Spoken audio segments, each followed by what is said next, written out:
Um, hey y'all. What I wanted to talk about today was the fact that I don't have a teacher. And I'm going to tell you the pros and the cons of not having a teacher. So, okay. So, when I was 20 years old, I started praying for a teacher.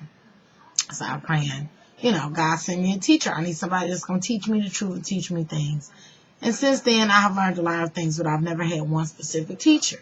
So I've come to peace with that, knowing that the universe is what teaches me, and as long as I'm open to it, I'll get the things that I need. When people ask me, like they want me to teach them, but I'm not really a teacher, and I go, before you read the Bible, you sit down and pray for understanding,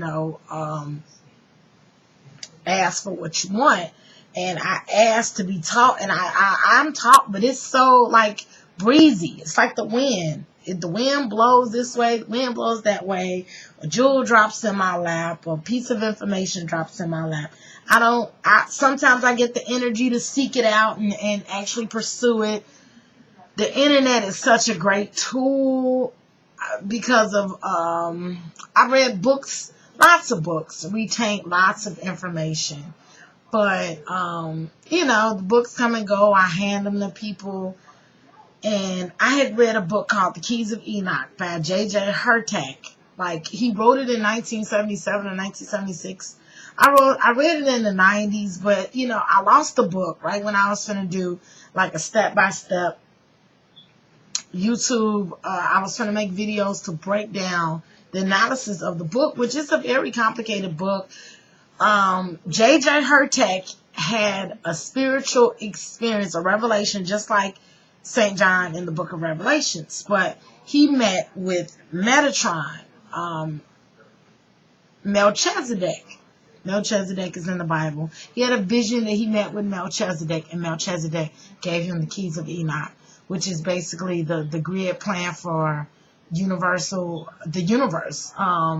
Human beings equated to the universal nature and the universal spirit and the universal mind. I've read the book twice. I read it once a couple of years ago, and I read it once 13 years ago. And it's like the Bible, for people that are having problems understanding the Bible, the more I read it over the years, the more I understood, the more I didn't get frustrated. And sometimes I just had to put it down. Sometimes, when you're receiving information to empower you, to expand your spirit, to grow your spirit, sometimes that information can overwhelm you. Sometimes it will give you a headache. Sometimes it'll completely frustrate you, because what it is, it's kind of like the areas of your brain, the areas of your subconscious that you're stimulating that aren't used to being stimulated in that way, they react to it. So, my advice is take a little bit at a time. I just take a little bit from everywhere. I did the couple of years that I took out to do my ministry training it's not that I'm through. It's just that was what I was doing at the time. I'm a very abstract person. So, I don't know. Before I get into really any, teachings or things that I learned, I just been trying to get out me. Just get out me, because I have a lot of views on different things. So, yeah. Okay, so I'm going to come back with how I feel about church.